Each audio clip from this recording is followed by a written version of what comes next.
ఏది అయినా చెయ్యి ఆచి చికెన్ మసాలా. మంత్రి కొండా సురేఖ వ్యవహారంపై కాంగ్రెస్ తో పాటు ఇతర పార్టీల్లోనూ చర్చ జరుగుతోంది. ఈ అంశాన్ని ప్రస్తావిస్తూ కాంగ్రెస్ ను టార్గెట్ చేస్తున్నాయి బీజేపీ, బీఆర్ఎస్.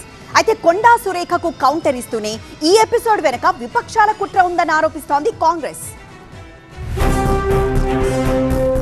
మంత్రి కొండా సురేఖ వ్యవహారంపై కాంగ్రెస్ ను టార్గెట్ చేసే విపక్షాలు. తెలంగాణలో ప్రభుత్వం 5 ఏళ్లు కొనసాగదన్నారు తెలంగాణ బీజేపీ చీఫ్ రామచంద్రరావు. కాంగ్రెస్ ప్రభుత్వంలో అవినీతి బాగా పెరిగిపోయిందన్నారు. ప్రభుత్వం పడిపోయే విషయంలో తమ జోక్యం ఉండదన్నారు. ఇది 30% కమిషన్ అవినీతి ప్రభుత్వం అన్నారు.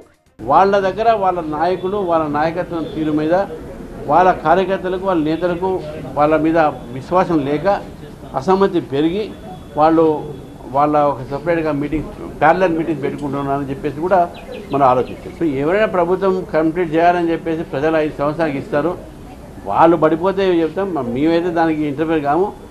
ఏ ప్రభుత్వమైనా 5 సంవత్సరాలు నడుస్తేనే ప్రజలకు మంచిగా ఒక స్మూత్ అడ్మిషన్ దొరుకుతుంది. కానీ వీళ్ళ పనితీరు చూస్తుంటే వీళ్ళు 5 సంవత్సరాలు నడిపేటట్టు లేదని చెప్పి భావిస్తాను. కాంగ్రెస్ లో కొట్లాటలు ఎక్కువైపోయాయని విమర్శించారు మాజీ మంత్రి జగదీష్ రెడ్డి. వాళ్లల్లో వాళ్లే దొంగల్లా కొట్టుకుంటున్నారని ఆరోపించారు.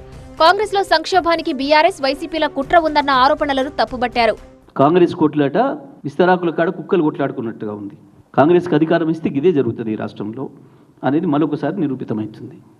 మేము ట్రంప్ కలిసో, మేము నెతన్యాహు కలిసో, లేదు ఇంకొక ఆయన పేరేంది రష్యాతో యుద్ధం చేసేటైనా ఆయన కలిసో మేము చేస్తున్నాంలే. ఇంకా నయం. విపక్షాల ఆరోపణలు ఎలా ఉన్నా కొండా సురేఖకు కౌంటర్ ఇస్తూనే ఈ వ్యవహారం వెనుక విపక్షాల కుట్ర ఉందని కాంగ్రెస్ నేతలు ఆరోపణలు గుప్పిస్తున్నారు. దీంతో రాబోయే రోజుల్లో కొండా సురేఖ వ్యవహారంపై అధికార విపక్షాల మధ్య పొలిటికల్ వార్ కొనసాగే అవకాశాలు కనిపిస్తున్నాయి.